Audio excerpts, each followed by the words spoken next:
Good afternoon, good evening to all my brothers and sisters. So let us pay respects to Long Po first by bowing 3 times. Bow. Bow. Bow.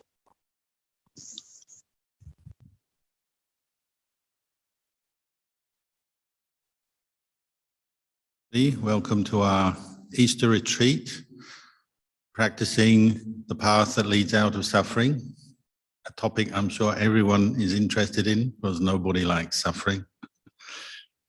So as usual, we'll begin with our morning chanting, just paying homage to the Triple Gem in Pali and English, which you'll find hopefully on the screen, but also in the chanting book.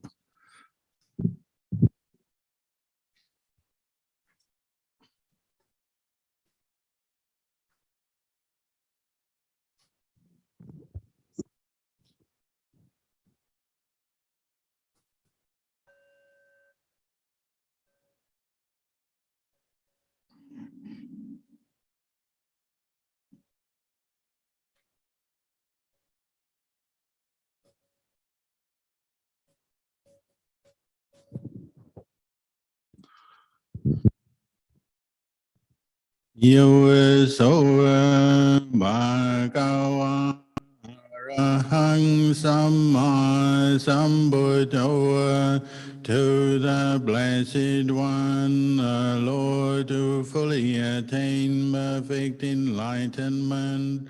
Swakato ina bhagavata dhammo, to the teaching which he expounded so well. Supatipanno yasa bhagavato sāvaka saṅgho, and to the Blessed One's disciples who have practiced well. Tammayam bhagavantang sadhammang sasaṅghang, to these the Buddha, the Dhamma, and the Sangha.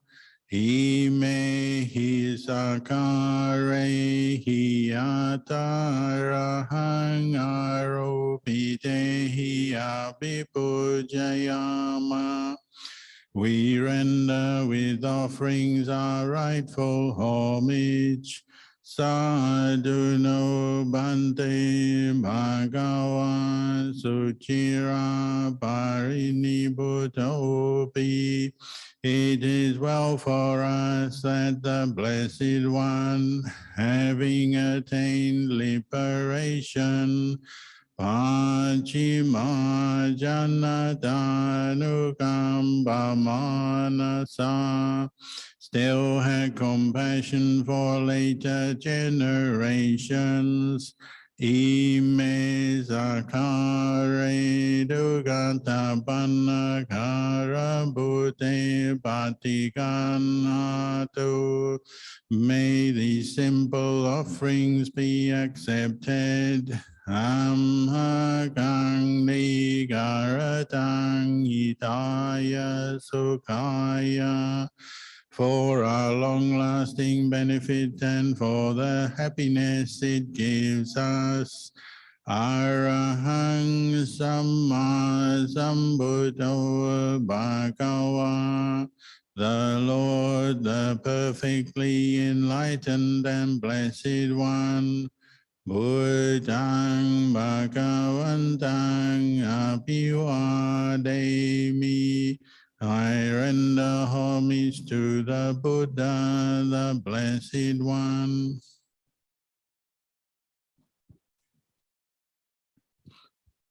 Swakato Bhagavata Dhammo, the teachings so completely explained by him. Dhammang namasami, I bow to the Dhamma.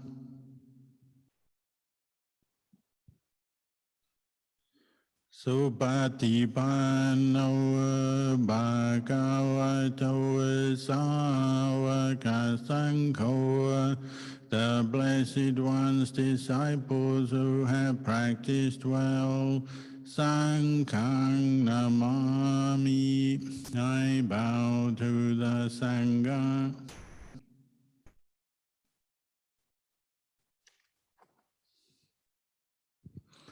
Handamayam buddhasa bhagavato bhaganamakaraṅgaro masaya.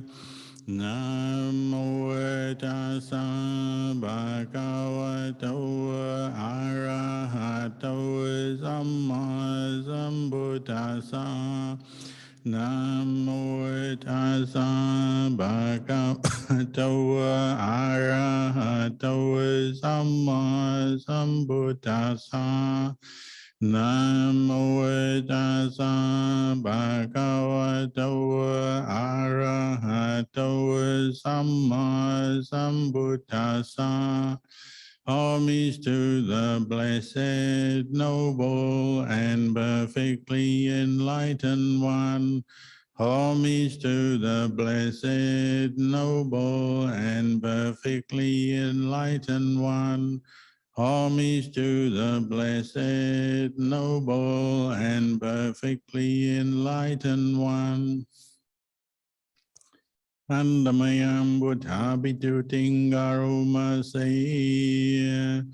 Yo so tathagato arahang samma sambuddho. The Tathagata is the pure one, the perfectly enlightened one. Vicharana Sampano, he is impeccable in conduct and understanding. Sugato, the accomplished one. Lokavido, the knower of the worlds. Anuttaro Purisa Dhamma Sarati, he trains perfectly those who wish to be trained. Sata Deva Manusanang, he is teacher of gods and humans. Buddha Bhagawa, he is awake and holy. Yo imang lokang sa devakang sa marakang sa brahmakang. In this world with its gods, demons, and kind spirits, Sasamana Brahmanim Bhajam Sadeva Manusam Sayang Apinya Sachikatawa Bhavedesi. Its seekers and sages, celestial and human beings, he has by deep insight revealed the truth.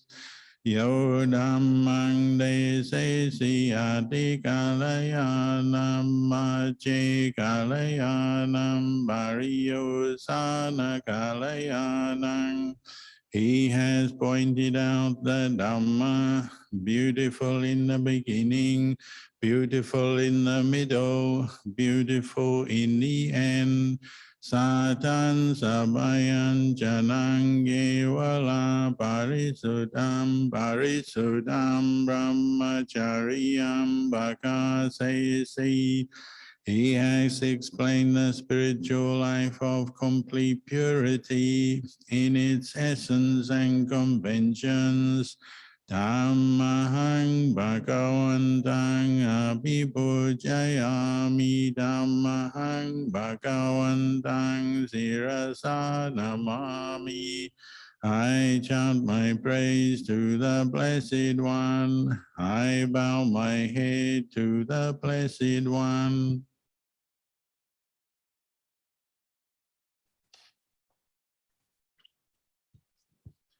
Andamayang dhamma bidutingaro masaya. Yo so akato bhagavata dhammo. The Dhamma is well expounded by the Blessed One. Sanditiko, apparent here and now. Akaliko, timeless. Eipasiko, encouraging investigation. Opanayiko, leading inwards. Pachatang veditabo inyuhi, to be experienced individually by the wise.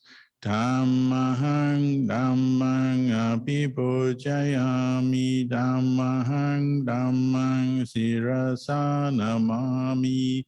I chant my praise to this teaching. I bow my head to this truth.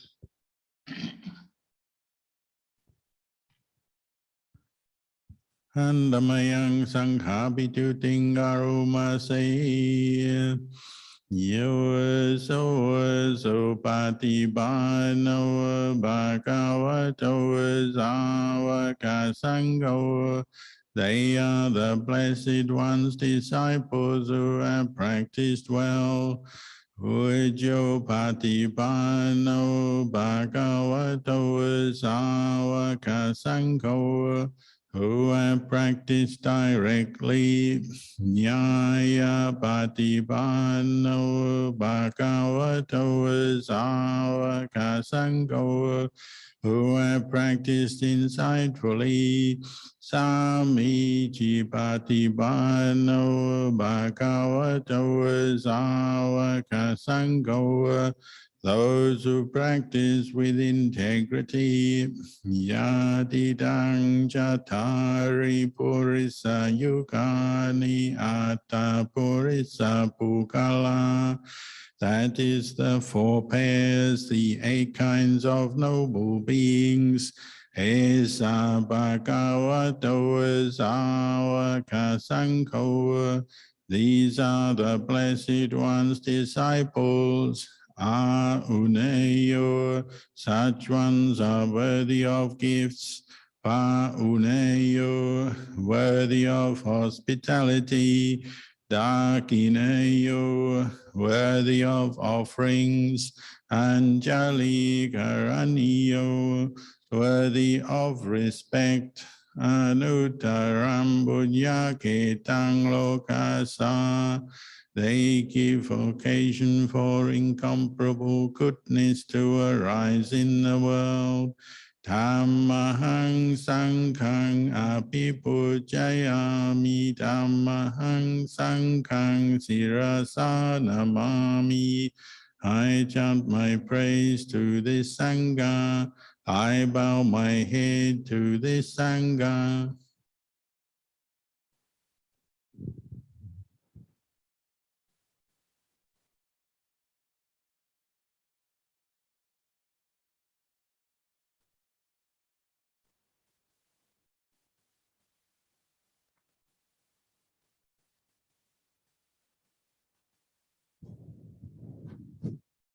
Page 46, the reflection on universal well-being.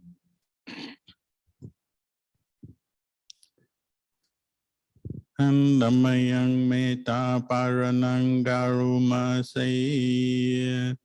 Ahang sukito homi, nido ko homi, awero homi, abaya pacho homi, aniko homi, sukiyatanam bariharami, sabe sata sukita honto, sabe sata awera honto, sabe sata apaya paja honto, sabe sata anika honto, sabe sata suki atanam pariharanto, sabe sata sabbaduka pamunjanto, Sabbe sata lada sambatito ma vikachanto.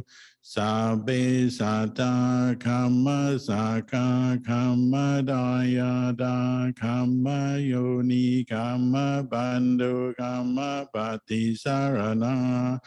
Yangamangari sante kalayanam wa papakang wa tasadaya da bhavisante. May I abide in well-being, in freedom from affliction, in freedom from hostility, in freedom from ill will, in freedom from anxiety, and may I maintain well-being in myself. May everyone abide in well-being, in freedom from hostility, in freedom from ill will, in freedom from anxiety, and may they maintain well-being in themselves. May all beings be released from all suffering, and may they not be parted from the good fortune they have attained. When they act upon intention, all beings are the owners of their action and inherit its results. Their future is born from such action, companion to such action, and its results will be their home. All actions with intention, be they skillful or harmful, of such acts, they will be the heirs.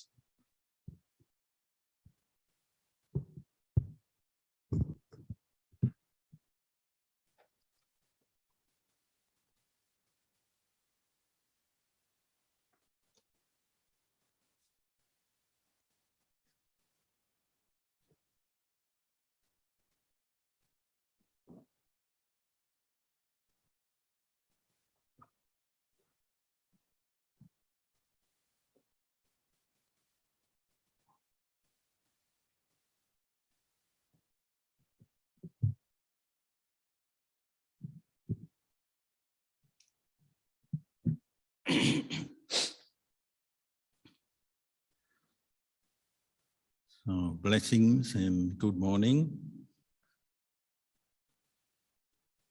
We've just chanted the verses of praise of Buddha Dhamma Sangha and verses spreading thoughts of universal kindness, compassion for ourselves, for all others. It's a good way to start a retreat. And the next thing we have to do is take the 3 refuges and the 8 precepts. So I believe Wenjia or Darren will be leading you in requesting that, and I'll give the precepts which should come up on your screen. Good morning, everyone.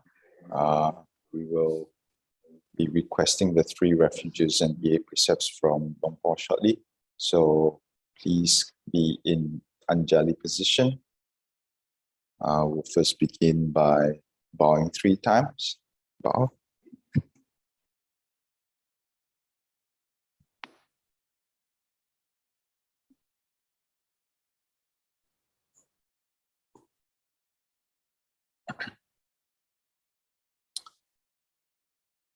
Matyam bante ti saranena saha ata silani yajama tutiyampi matyam bante ti saranena saha ata silani yajama tatiyampi matyam bante Isaranena saha ata silani yajama.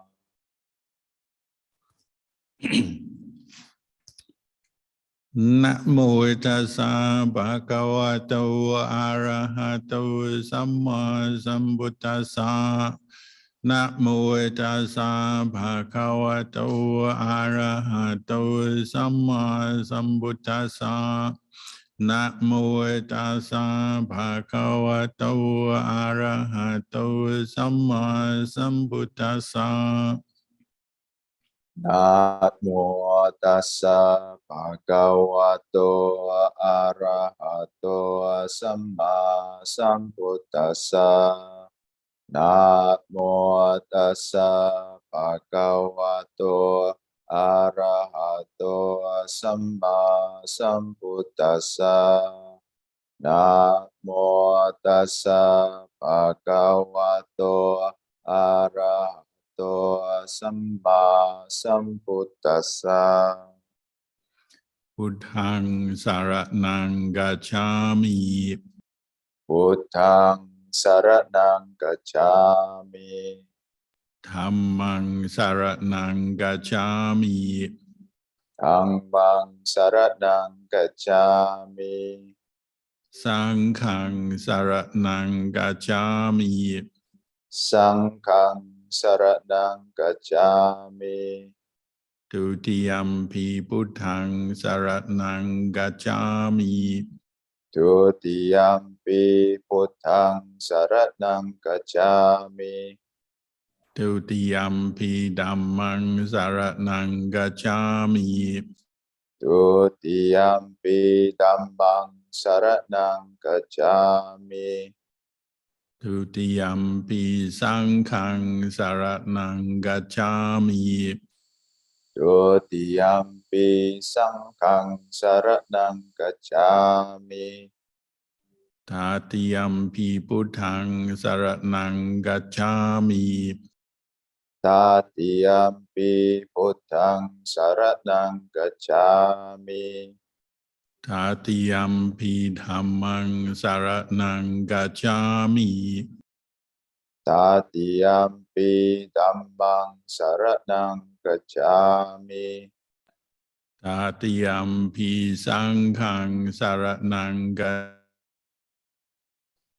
ตาติยัมปิสังฆังสรณังกัจฉามิ ทิสารณะกัมมนังนิติตัง อามาบันเต ปานาติปาทาเวระมณีสิกขาปดังสมาธิยามิ ปานาติปาตาเวรมณีสิกขาปดังสมาธิยามิ อาดินาดานาเวระมณีสิกขาปดังสมาธิยามิ อาดินาดานาเวรมณีสิกขาปดังสมาธิยามิ อาบรมมจาริยาเวระมณีสิกขาปดังสมาธิยามิ อาบรามจาริยาเวรมณีสิกขาป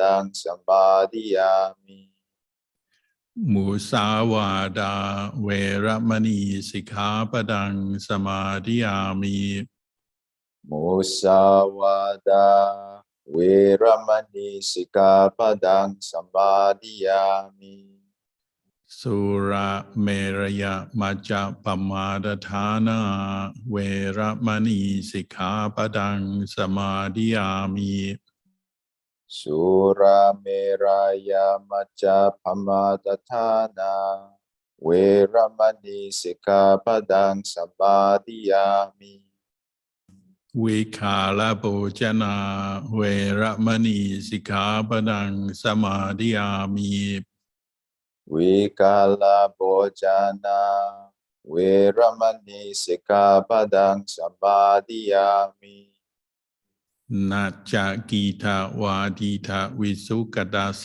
นามาลาคันทาวิเลพนะดารณะมันดนะวิปุสนาฐานาเวระมณีสิกขาปดังสมาธิยามิ นาจากิตาวาติตาวิสุกตาสานามาลากันดาวิเลพันนา Dharana, Mandana, Visupasana, Thana, Veramani, Sikkhapadang Samadhiyami. Ucca sayana maha sayana veramani sikkhapadang samadhiyami.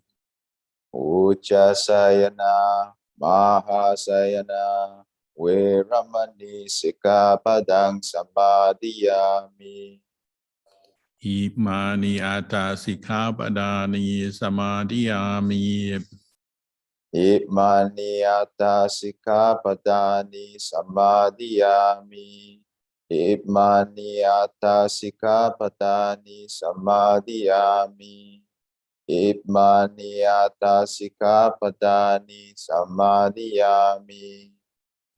Imani atta sikkhapadani silena sukhatinyanti silena bhokha sampada silena nibbutiyanti tasama silang visodhaye. Sadhu. Let us now bow 3 times. Bow.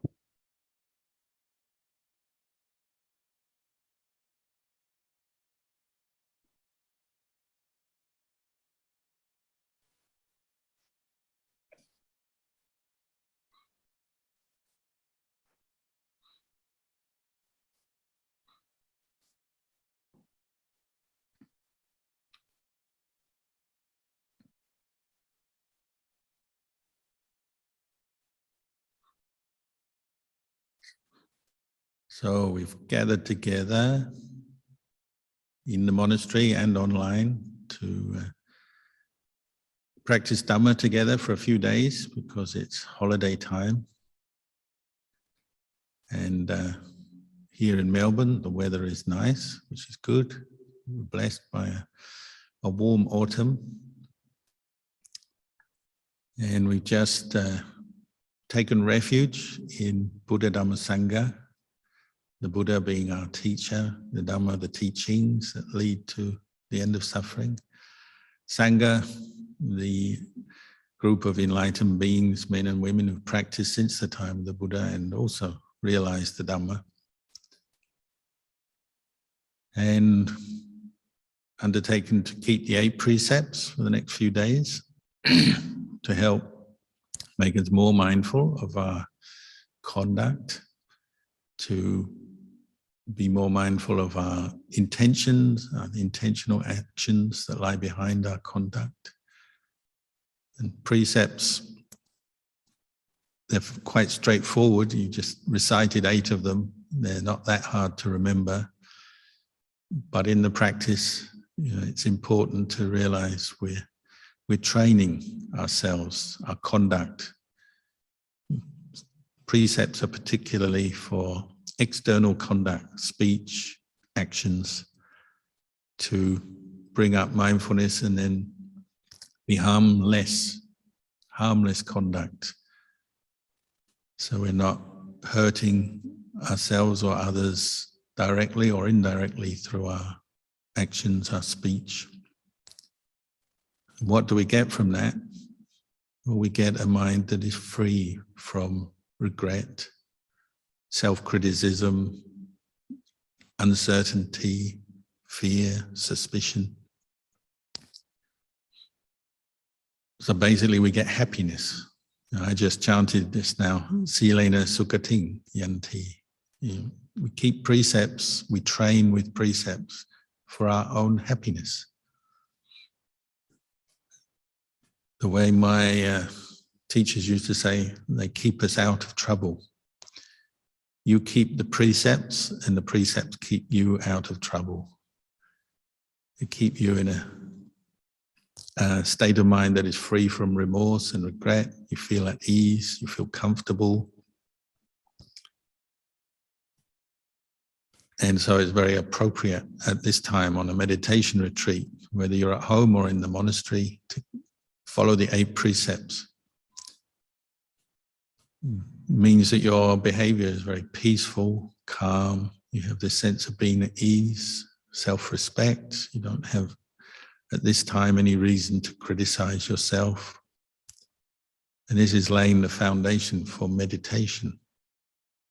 going into deeper states of peace, mindfulness, samadhi, and then insight, understanding.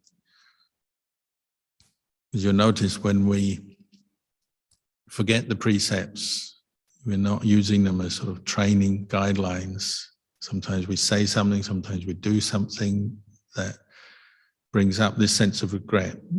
Will straight away come back up in our mind and we don't feel at ease anymore. Sometimes it's just a momentary lapse when we say something a bit hurtful or foolish or not true, and then we gather our mindfulness back and we realize what we've said, and we feel a little bit of discomfort in the mind. We feel uneasy. And you'll see that when you meditate. You're sitting meditation or walking meditation, you're with yourself, and something will come up in your mind. If you haven't been keeping precepts or using them as guidelines, you'll tend to have memories coming up of what you've said and done that don't sit right in your mind. You may even have a regret, oh, why didn't I keep the precept in that situation? Keep my mouth shut and not say those words or not do that thing. So they're a training that helps and supports the training of the mind. They're an integral part of the Buddhist path for the end of suffering. They're not the only part of the path, of course, but they're an integral part for training ourselves. And it's important to see that what the Buddha taught is a method or a training, a way of training ourselves to overcome suffering. And when we come to meditate, it's important to get the understanding, the right view, the right understanding established first. Why are we meditating? What's the purpose of it? Ajahn Chah, my teacher, used to emphasize that all the time. We have to establish our mind in right view, right understanding, samadhi, so that the rest of the path, the practice of mindfulness, right speech, right effort, and then developing states of calm and insight will flow on from that. So they compare right view to like the lamp or the torch. Here we live in the forest and we walk around the forest at night. You need a lamp or a torch to shine the way so you don't trip over yourself or other things, bump into animals or tree stumps. Right view is like that. As you begin your meditation and your practice of the Buddhist path, you have to establish right view or keep coming back to re-establish it, because we forget as well, or we get lost.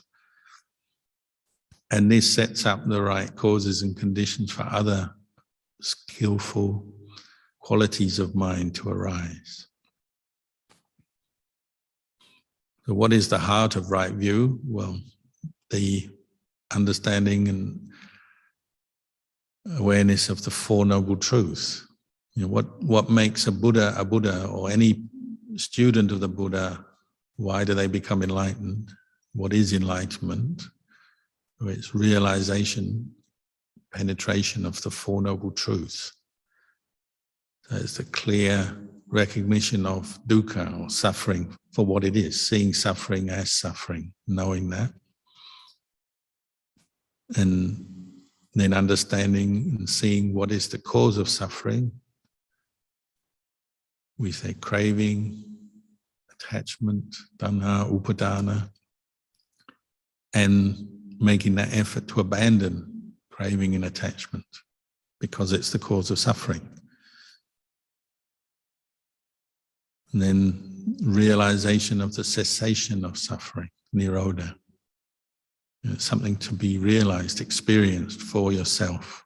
Having abandoned craving and attachment and ignorance that underlies it, one experiences cessation of suffering. And that's something we have to do over and over again until eventually no more craving and attachment arises. And that's what we call nibbana. And how do we do that? Well, we cultivate the path, the Eightfold Noble Path. beginning with right view, right understanding, correct understanding of the way things are, what is suffering, its cause, what we have to do, how we have to go in our practice. So the Buddhist description of enlightenment, or the awakening of the mind, centers around this, the realization of the Four Noble Truths. And when we come to meditate, that's the kind of understanding we bring up in the beginning, just to set our mind in the right direction, or to shine the light on what we're doing. So over the next 3 days of practice, we're shining a light on these Four Noble Truths for ourselves.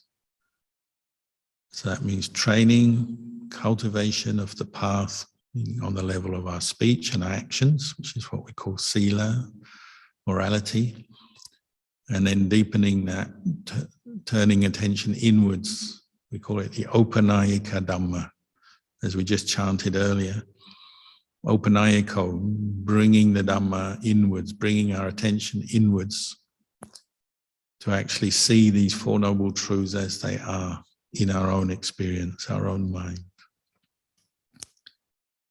You may have read and heard much Dhamma, depending on where you're at in your practice. You may be a beginner who's just read and heard a little bit, or you may be well experienced, practice for many, many years, 10s and 20s and 30s of years.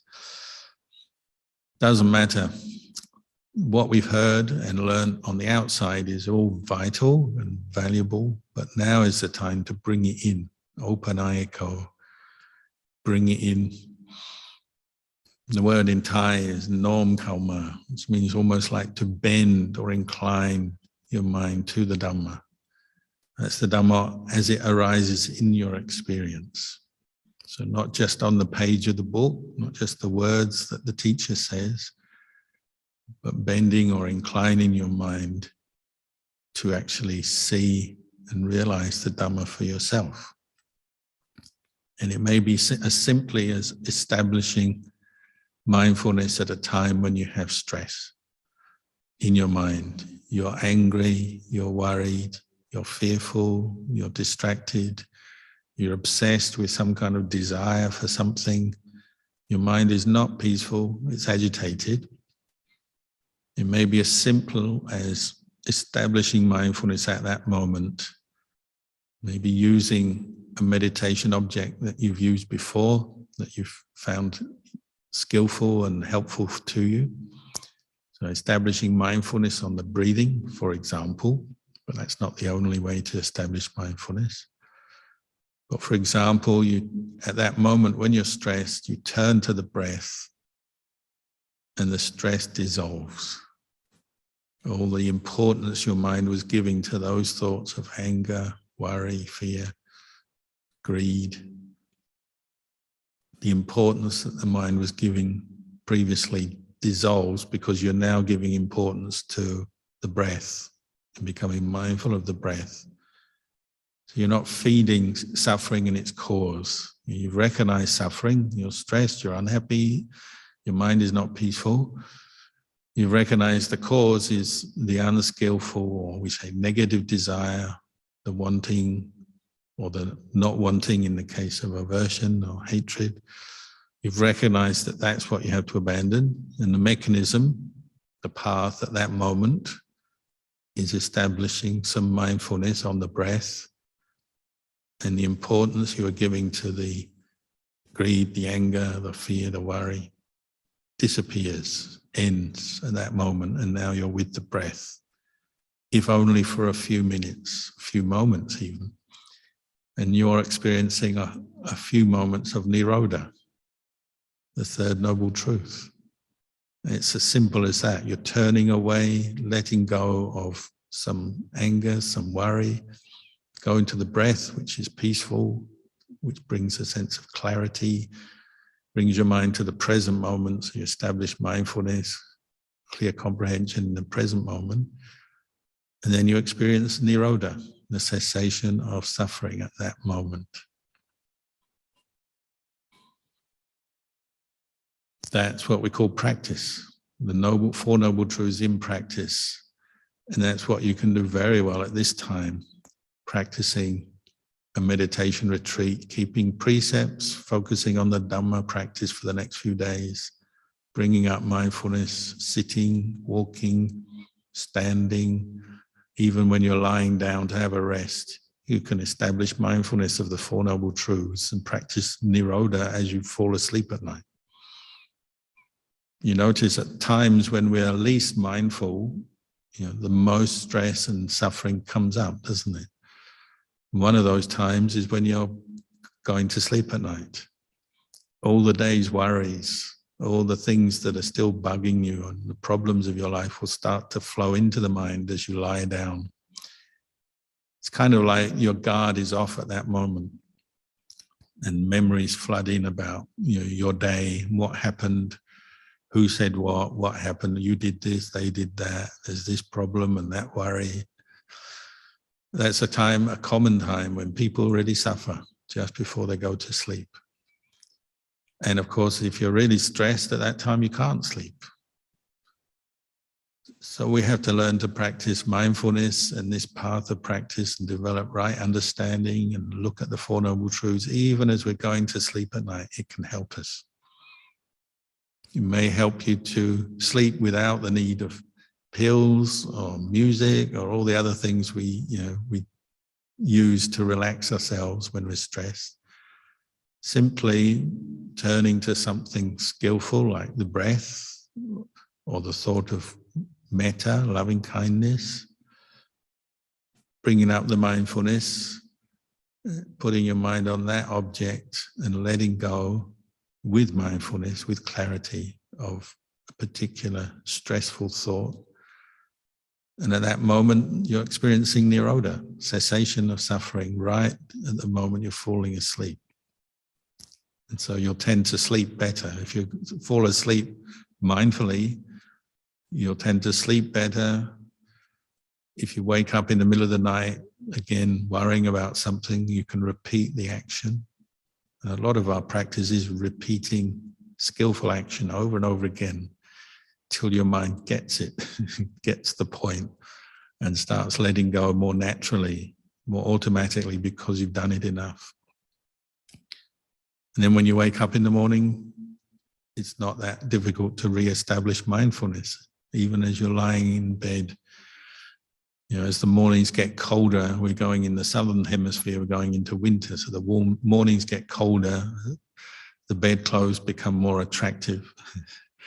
But you can still go to your mindfulness at that point when you would rather turn over and indulge in the warmth of the bed. There's another part of the mind saying, just establish mindfulness. Once you've got clarity, you just get up and carry on practicing.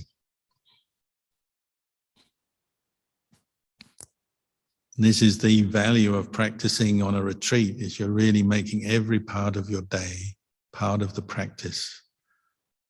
Establishing mindfulness, recognizing dukkha, seeing its cause when your mind gets caught into some negative desire, some wanting, some craving.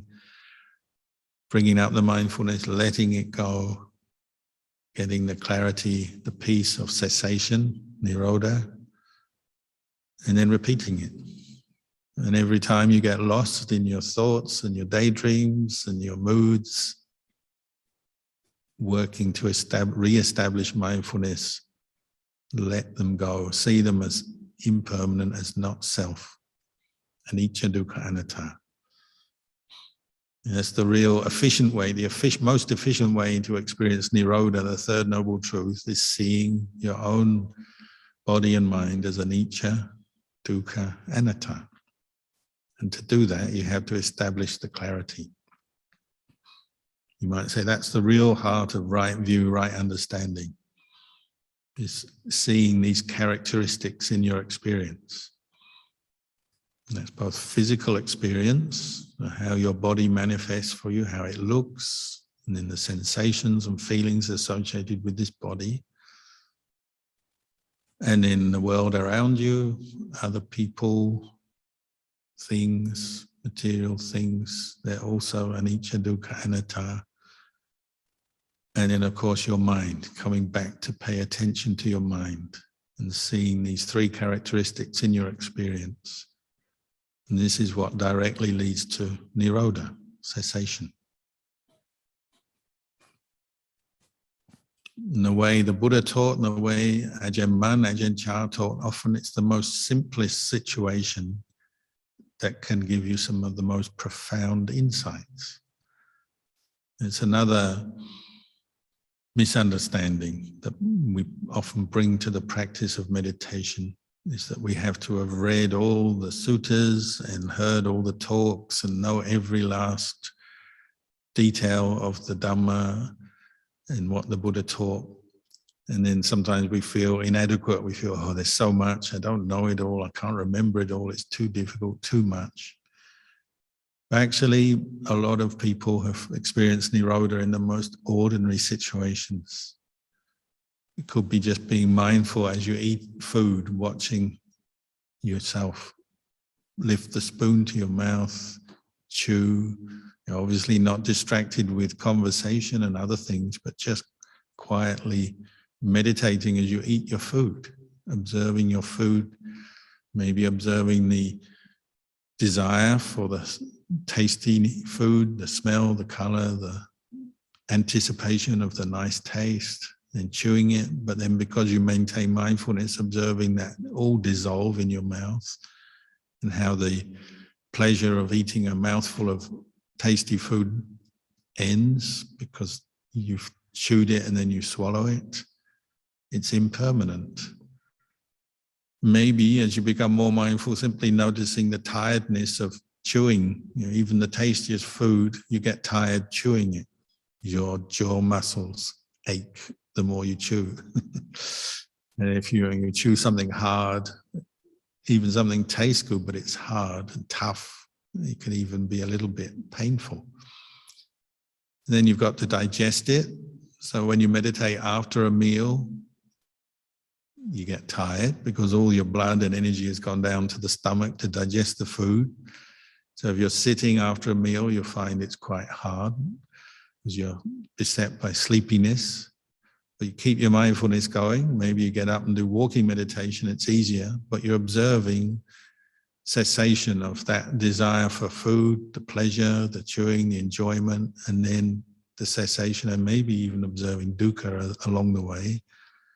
And ultimately, it's all gone. It's just a process, and you've digested it. Later, you go to the toilet.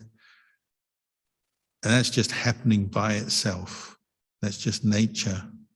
Humans need food to survive, just as we need breath, we need water.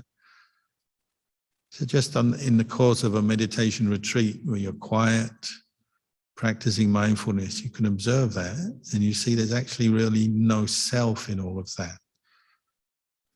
You say it's my food, I'm eating, I'm enjoying, then I have my full stomach, and then I have sleepiness to deal with, then I have to go to the toilet, and I have to have a wash. But actually it's just, we say elements and khandhas. It's just body and mind doing its thing. It's nature. And you're kind of witnessing that as you become more mindful.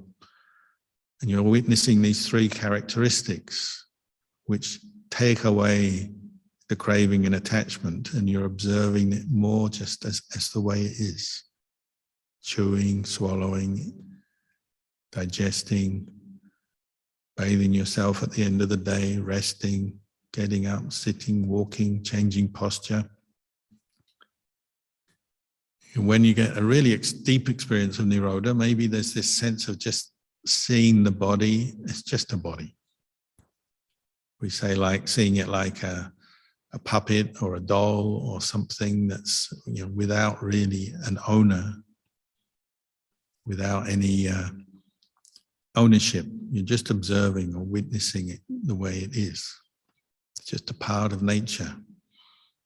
And what happens at the end of your life, the body goes back to nature.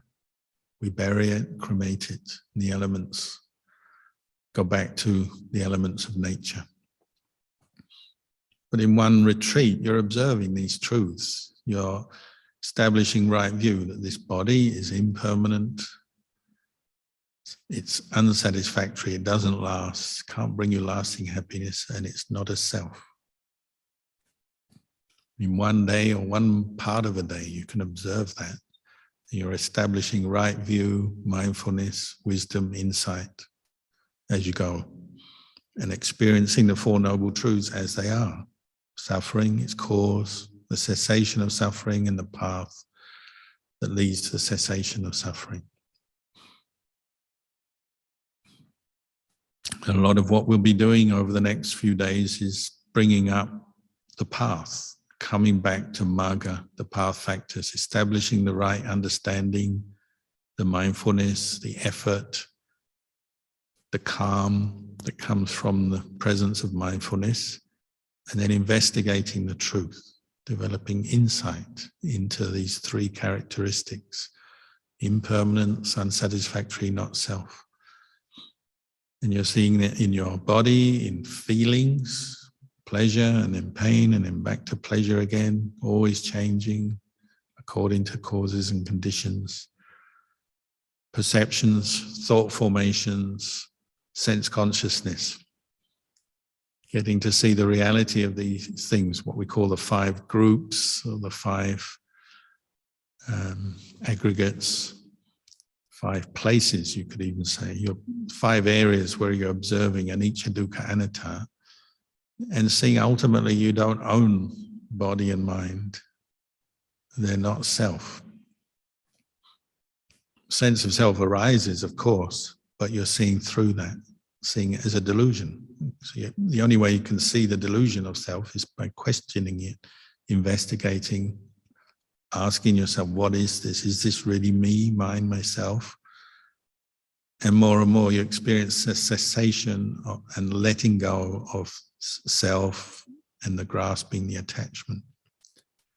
And a meditation retreat is the most ideal time to practice that. You keep coming back to the present moment, observing thoughts and feelings arising, passing away, and seeing the conditioned nature of our experience rather than always having this sense of self-importance, my feeling, my thought, my action, I'm good, I'm bad, I'm like this, I'm like that. You know, when we're not mindful of the Four Noble Truths, the sense of self takes over. But you have to ask yourself, where does that lead us? It leads us to more suffering, dissatisfaction, agitation. Because as soon as you have the sense of self grasping at a desire for something, then you're agitated. As soon as the sense of self is repulsed by something, averse to something, you're agitated, you're not peaceful. When you establish mindfulness, your mind is going into the middle, this place of the center where it's observing experience and observing the three characteristics of experience, but not grasping, not attached, not clinging. Because if you really see impermanence, well, you know you can't cling to something that's impermanent. So naturally your mind lets go. Every thought, every memory, every feeling, and then the body itself. We let go of grasping and attachment, and that's where you experience cessation. So these are a few Dhamma reflections for this first part of the retreat. So I welcome you all again to this retreat and encourage you to really put effort into your practice of developing mindfulness and then investigating the Dhamma. Use this time well for your benefit and the benefit of everyone around you, because if you're experiencing more nirodha, more cessation, it will also help your family, friends, workmates, neighbors, strangers, even animals appreciate it when people are letting go of their stress and suffering and experiencing nirodha. It's good for all of us. It's good for the world. You're doing a little bit for the peace of the world by developing inner peace, the cessation of suffering. So I'll leave these first reflections here, And in a moment, we'll do some walking meditation for about 30 minutes. And somebody will be walking meditation on screen online for you to see, but you don't really need to look at them, but they're just a reminder of the walking practice, how we do it. And if you're in a small room somewhere in your house or some part of the world, then even if you're in a small room, you can still practice mindful walking. It's a change of posture that helps you to relax a bit. You're keeping the precepts, you're mindful, and you can observe the arising and passing away of physical and mental phenomena as you walk. And you just walk backwards and forwards between two walls, say, or two items of furniture, or two, if you're outdoors, 2 points mindfully and probably slowly because you're in a limited space. Just walk slowly back and forward, keeping your attention on your feet, the feeling, the sensation of the feet touching the ground. That can be your point of contact for establishing mindfulness. And then everything else, you just allow it to arise and pass away. You don't have to do anything with your thoughts, your feelings. You just note them and let them go. And keep bringing up mindfulness.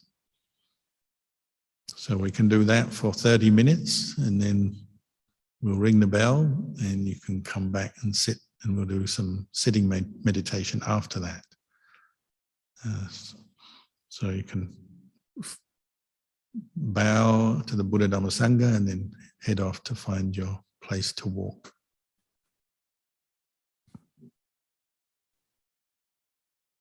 Sadhu, sadhu, sadhu.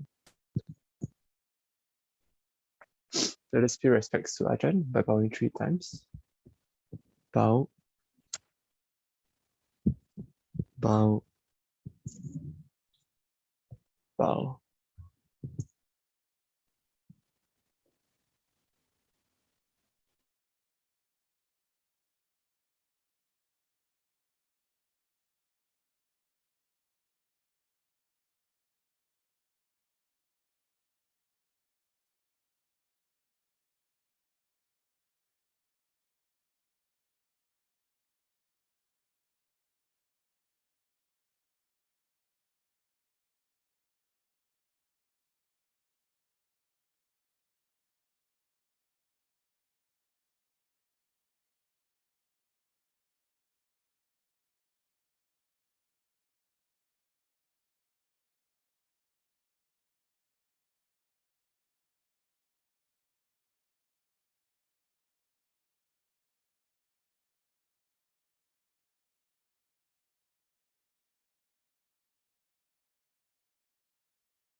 So as we come back to practice in the sitting posture,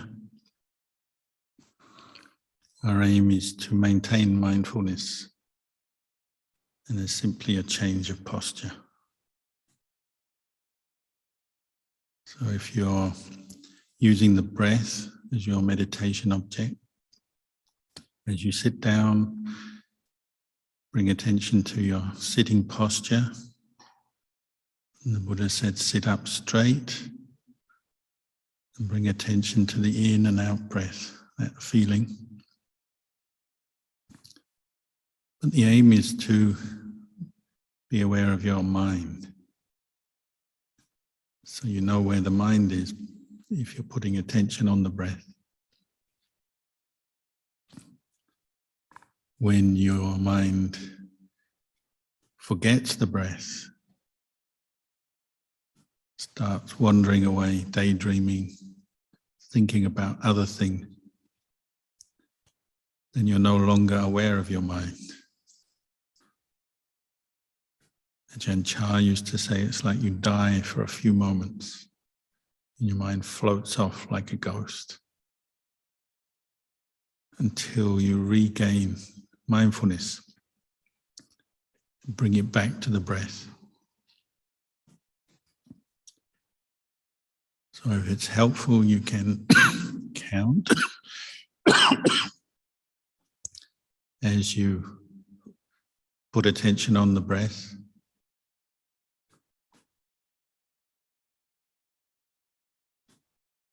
Or recite Buddho. These are what we call objects of mind, the breath or the counting or the Buddho.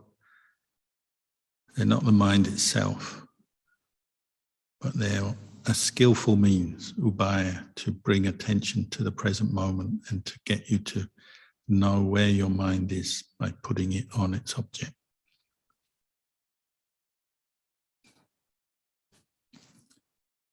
One of the most frustrating things in meditation is how the mind wanders off all the time.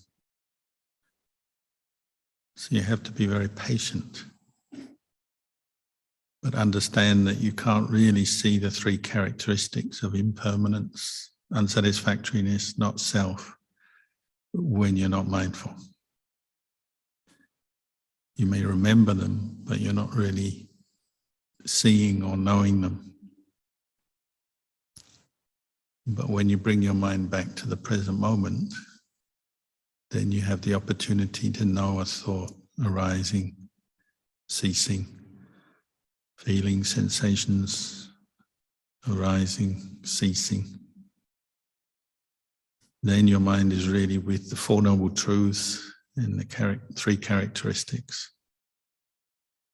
And through practice, you can deepen your understanding of the truth.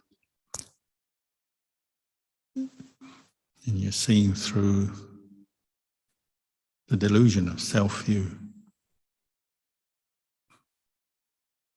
It's not that there's nothing there, there is, but it's the wrong view that we add on to our experience that creates self, that then creates suffering.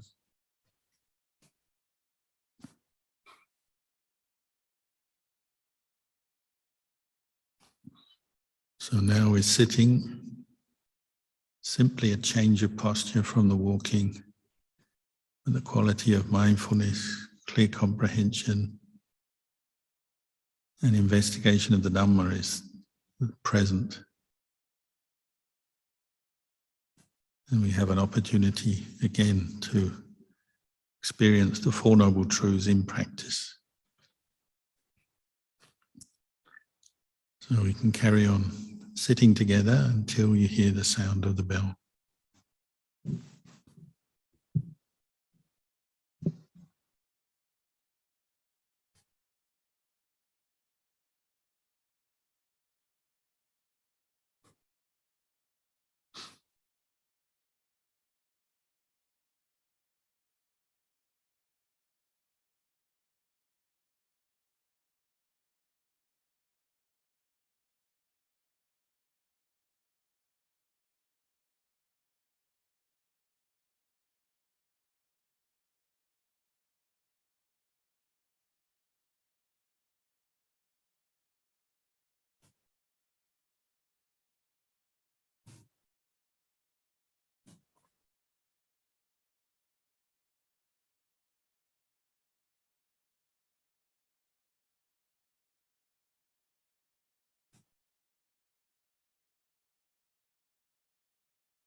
We'll be leaving the live stream now as the Sangha have to go off for their alms round and then their daily meal.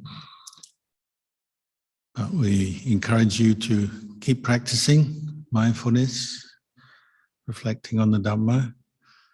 And then at 1:30 Melbourne time, we'll be here to answer questions and then some more meditation.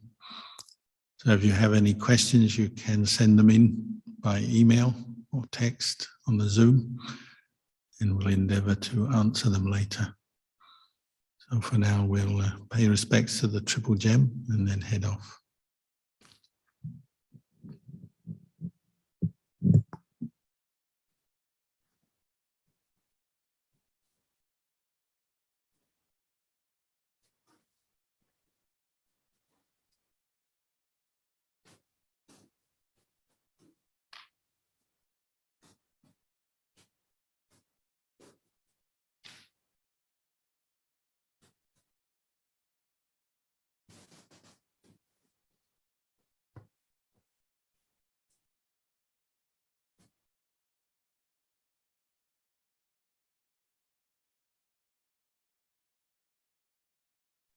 Okay, brothers and sisters, let us pay respects by bowing 3 times to Ajahn.